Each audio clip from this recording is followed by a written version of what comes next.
बाबर आजम इन test cricket stat आपके सामने screen पर आ जाएगा। 63 मैचेस, 4562 रन्स, 196 हाईएस्ट है और 43 की एवरेज है। 9 सेंचुरियां हैं बाबर आजम की। तो ये स्टैट देखते हुए आपको नहीं लगता रऊफ कहीं ना कहीं बाबर आजम ने अपने टैलेंट, अपने स्किल के लिहाज से अभी तक थोड़ा अंडर अचीव किया है टेस्ट क्रिकेट में?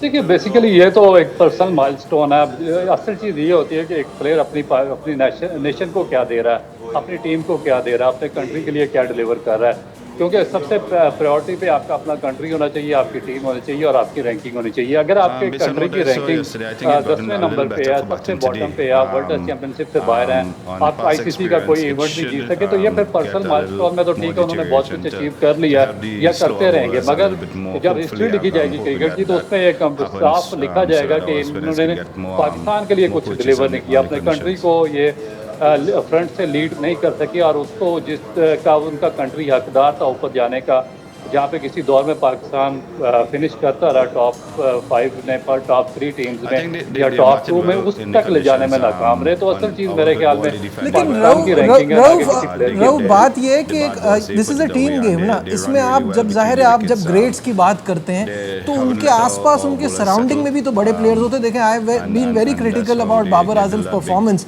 बट आप एक इंसान को ऐसे सिंगल आउट नहीं कर सकते ना। जब हमारी पूरी टीमें अच्छी होती थी तो हमारे सुपरस्टार मैच विनिंग नॉक्स भी खेलते थे, वो टीम को जिताते भी थे। अब जिस तरह की हमारी 8वें 9वें नंबर की टीम है, आप एक अकेले आदमी से कहें कि वो मैच जिता के भी दे और रन भी करे और अपने लिए भी करे और टीम के लिए भी करे, तो थोड़ा सा मुश्किल हो जाता है। देखिए, इस तरह नहीं है। बात यह है कि मैं आपको एग्जांपल देता हूं, जब आप टीम गेम की बात करते हैं तो आपको याद होगा शहबाज सीनियर ने 94 का वर्ल्ड कप पाकिस्तान को जितवाया था। तो उस टीम में कितने सुपरस्टार थे, वन मैन शो थे, और वो 2 वर्ल्ड कप पे पाकिस्तान के वर्ल्ड के best player of the tournament announce हुए थे और उन्होंने पाकिस्तान को वर्ल्ड कप जितवाया और पाकिस्तान की रैंकिंग ऊपर रखी, चैंपियन ट्रॉफी जितवाई, फजलान शाह सबको जितवाया। तो वो पार्टिसिपेट करते थे, वो साथ उन सबको लेकर चलते थे। वो जो सुपरस्टार होता है वो पहले अपनी परफॉर्मेंस से डिलीवर करता है, टीम को ऊपर लेकर जाता है, फिर उसके साथ दूसरे सपोर्टिंग रोल अदा करते हैं। आपको याद होगा जब वसीम अकरम पाकिस्तान टीम के अंदर थे तो सिर्फ एक मैच में 96 पे वर्ल्ड कप के क्वार्टर फाइनल में वो बाहर बैठे थे और उसके बाद आपकी पूरी टीम कोलैप्स हो गई थी। तो ये जो बड़े सुपरस्टार्स हैं जिनके बड़े नाम बने हैं, या वो इंडिविजुअली पूरी टीम को साथ लेकर चलते हैं, इसीलिए उनको सुपरस्टार्स और लेजेंड कहा जाता है। इस तरह नहीं होता कि आप कहें जी उसने नहीं परफॉर्मेंस की, वो मेरे साथ नहीं था, मेरी रैंकिंग नीचे थी। तो अगर रैंकिंग नीचे है तो ये, अगर आप किसी को सुपरस्टार या लेजेंड मानते हैं तो उसका काम है फिर रैंकिंग को ऊपर लेकर जाए, टीम को उठाए, लड़कों को साथ लेकर रखे।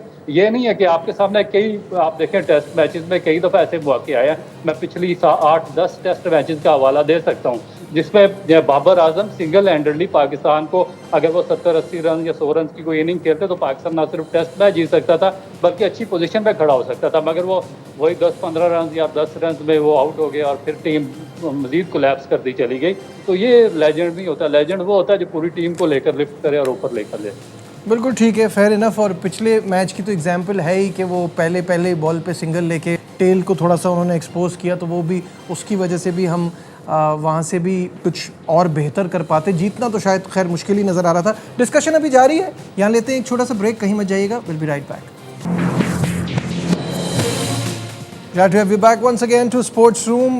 बात हो रही है पाकिस्तान की इस दूसरे टेस्ट मैच में परफॉर्मेंस की। पाकिस्तान का स्कोर 266 फॉर 2 और अच्छी पोजीशन में है। अब्दुल्ला शफीक और बाबर आजम विकेट पर मौजूद हैं। जब आज का दिन शुरू होगा तो यहाँ से खेल का आगाज़ होगा और जैसे मैं बात कर रहा था कि पाकिस्तान को एक अच्छी लीड की तरफ जाना है। अब्दुल रऊफ़ हमारे साथ हैं, लीड पे तो हम बाद में बात करेंगे। आपकी एक्सपर्टीज़ का फ़ायदा उठाते हुए रऊफ़ थोड़ी पाकिस्तान की बॉलिंग पे बात करते हैं। और सबसे पहले वो सवाल जो हम कल से सबसे पूछ रहे हैं और लोगों के जहन में बहुत है और सोशल मीडिया पे भी इसे बहुत क्रिटिसिज्म हो रही है कि अब्बास को क्यों नहीं खिलाया गया, क्योंकि दुनिया में सिर्फ पाकिस्तान टीम में ऐसा होता होगा कि किसी ने 8 विकेटें ली हैं तो उसको उसकी परफॉर्मेंस का सिला ये मिल रहा है कि वो नेक्स्ट मैच में ड्रॉप है। अब ये कब तक चलेगा? कंडीशन का बॉलर वो हर जगह जाता है और विकेटें लेता है, दुबई में भी उसने ली हुई हैं विकेटें, तो फिर क्या रह जाता है? उसको क्या प्रूफ करना है अपने लिए? देखिए बेसिकली तो आप और हम काफ़ी अरसे से यही सुन रहे थे कि ये डेटाबेस सिलेक्शन होगी, एल्गोरिथम पे सिलेक्शन होगी, फलानी चीज़ें आ रही हैं, नई टेक्नोलॉजी आ रही है, तो मगर इनका जो माइंडसेट वही है जो आज से 50 साल 30 साल पहले था, वही माइंडसेट अभी तक चल रहा है। इसी वजह से आप देखें कि कभी अब्बास जैसा बॉलर ड्रॉप हो जाता है। आप देखिए कि अब्बास ने 2017 में अपना कैरियर शुरू किया था और 4 साल वो टॉप बॉलर में रहा, मगर बगैर वजह के आपने 2021 में उसको ड्रॉप किया और फिर 3 साल उसको ड्रॉप करके रखा। जी कंडीशंस नहीं है, फलाना नहीं है, एज ज़्यादा हो गई है, ये हो गया, उसका बॉल नहीं पहुँचता। मगर फिर दोबारा 3 साल के बाद उसके पास क्या उसकी एज कम हो गई थी 3 साल के बाद? 2024 में उसको दोबारा आपको 3 साल के बाद वापस लाना पड़ा और फिर उसके बाद जैसे ही वो वापस आया, आपको याद होगा साउथ अफ्रीका में उसने एक मैराथन स्पेल किया जिसमें उसने कोई 18 या 19 ओवर लगातार एक स्पेल में कर दिए थे।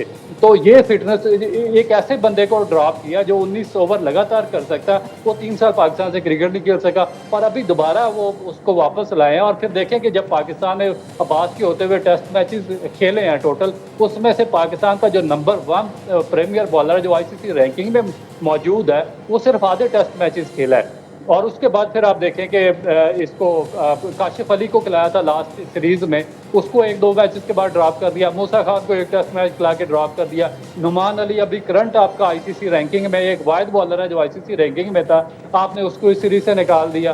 तो मुझे नहीं पता कि उसके बाद वो आसिफ अफरीदी था, उसको क्या आप सिर्फ 39 साल की एज में क्या सिर्फ एक टेस्ट मैच खिलाने के लिए लाए थे? आपने उसको लाया, एक टेस्ट मैच खिलाया और उसके बाद कहीं पता नहीं कि किधर है किधर नहीं है। तो इस तरह नहीं करना चाहिए मेरा